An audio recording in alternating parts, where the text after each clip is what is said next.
Preparing for IELTS speaking test. Today's topic is You forgot? memory. It's Katya. And Jamie. Let's dive in. Jamie, do you think you have a good memory? Well, it depends on what I have to remember.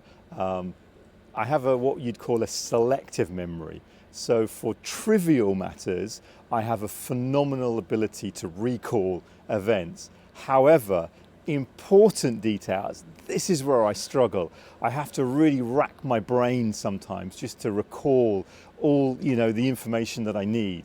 So yeah, it kind of depends on the situation. Katya, tell me, have you ever forgotten anything important? Oh yeah, definitely. I think it happened last year when I intended to submit an abstract to a scientific conference. And in truth, I pinned high hopes on that conference. But it happened so that it just completely slipped my mind, or maybe I lost track of time. It could have been a milestone in my career, but I mean, what can I do?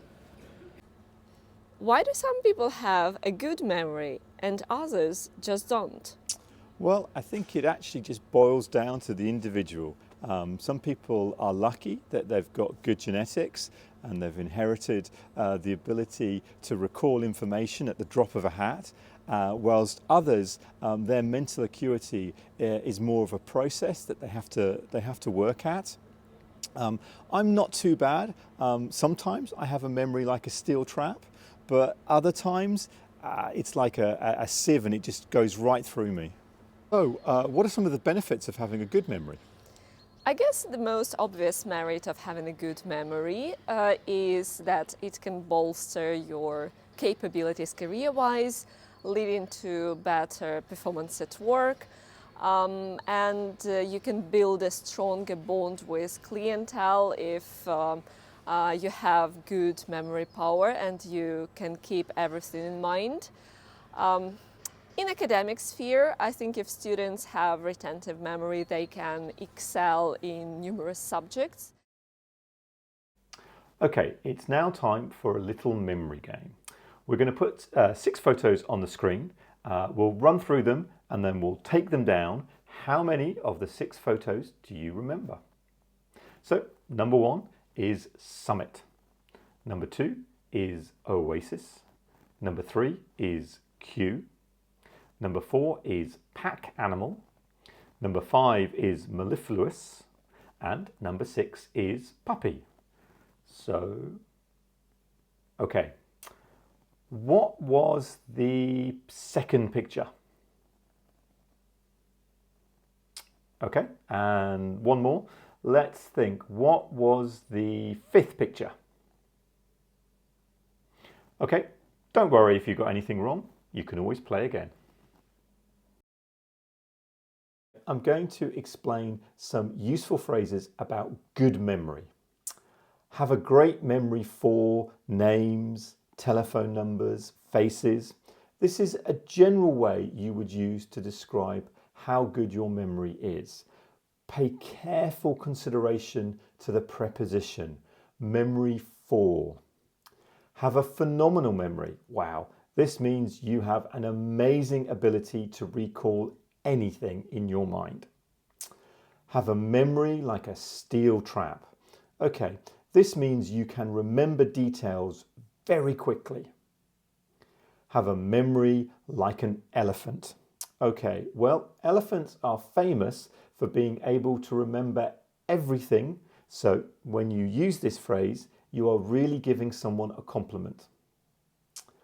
Something is engraved on my memory forever, and something that's etched on my memory. These are 2 really good but similar meaning phrases that means it's an occasion or an event that you will never forget. I find it easy to memorize. Wow, you're lucky. That means you have a great ability to remember all manner of things. Have a photographic or spatial memory. Wow, this means you just need to look at something for a very short time and you instantly remember. Long-term and short-term memory. Well, these are the two different types of memory. Short-term is when you can only remember things that have happened fairly recently, and long-term is when you can remember things that have happened a very long time ago. And finally, a retentive memory. A retentive memory just means that you are able to process and remember things very easily. And now let's delve deeper into some words and phrases that you can use to describe a bad memory. To rack your brains, it means to think very hard. So I racked my brains all morning, but I couldn't remember her name. Have got a brain or mind like a sieve. It means you forget things very easily. To draw a blank. When I try to remember names, I draw a blank. It means I fail to remember things. One more phrase that is similar to the previous one is my mind goes blank. It slipped my mind. So maybe there was an appointment and it is forgotten. So you say, it slipped my mind. Yes, like it slipped your mind to buy me a birthday present. Let's move on. A memory lapse. This is a temporary failure to remember something. Forgetful. This is an adjective that you can use to describe a person who always forgets something. Lose your train of thought. So it means to forget the point that you were making. So kind of you're talking about something and then suddenly you lose your train of thought. On the tip of your tongue. So you are about to say something. And the last one, to go in one ear and out the other. It means you quickly forget what you have said. Task number 1. You can do this at your own pace. In fact, you can even pause the video if that helps. Complete the sentences with the missing words. The answers will be at the end of this video, so don't worry if you made any mistakes.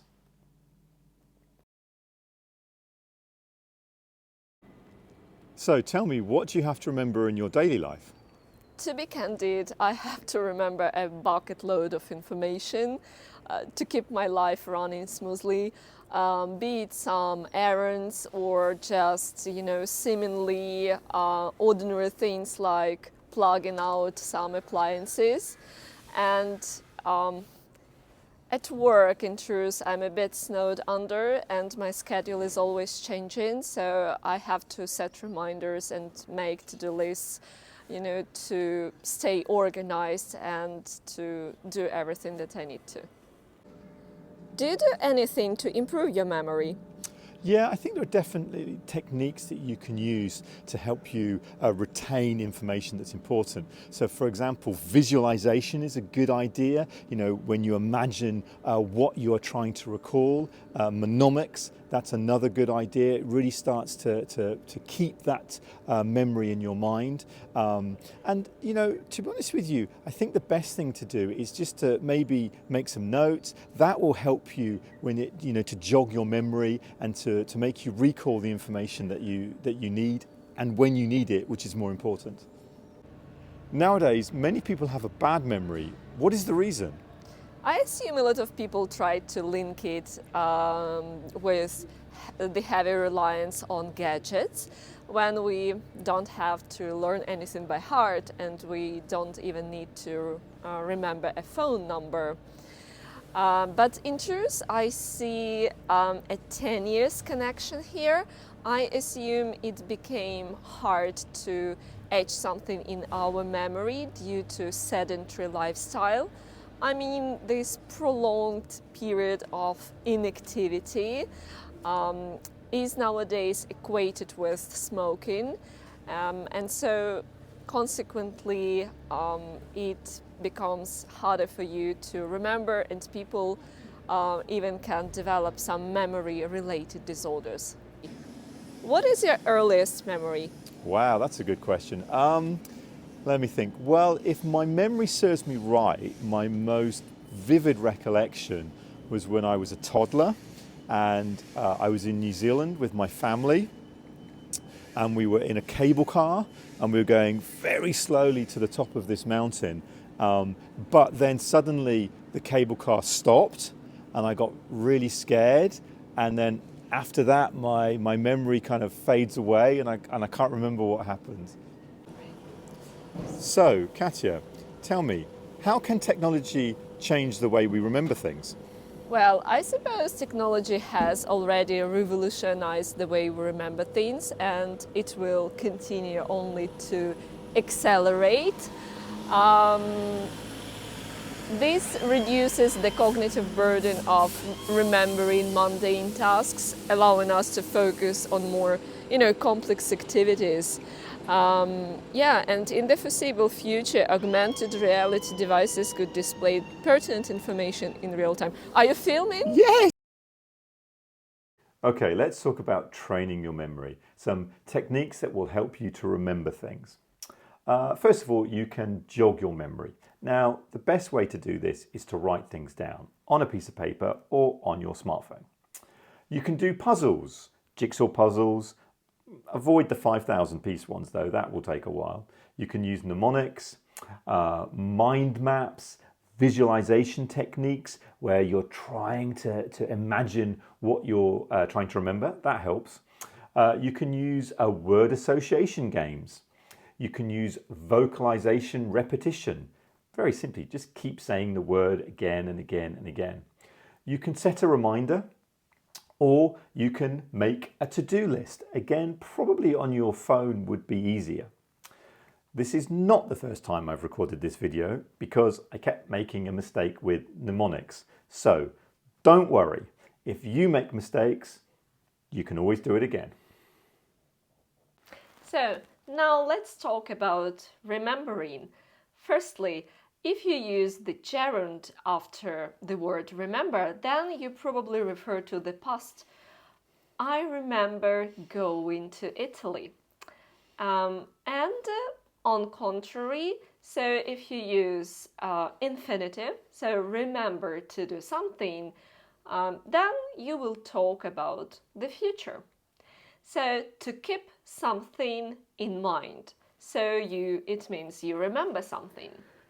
To memorize, it means to learn something by heart. Good. The next phrase is rote memorization. So this is a technique based on repetition. To recall, or you can say to recollect, it means to bring past memories to your mind. To retain something, so you can retain the image or any other information more or less indefinitely. To retrace in your mind. So you can say, I tried to retrace in my mind where I had put my keys. Good. Ring a bell. So when you cannot remember something, you can say, sorry, it doesn't ring a bell with me. If my memory serves me right, it's a good phrase to use when you're not sure whether you remember it correctly or not. To honor the memory of. And the last phrase is to soak up. Imagine you're a sponge and you soak up all the information, so you're able to remember everything very quickly. So guys, can you use all these phrases in the correct context? So you can see the exercise on the screen, try to complete it and find all the answers at the end of the video.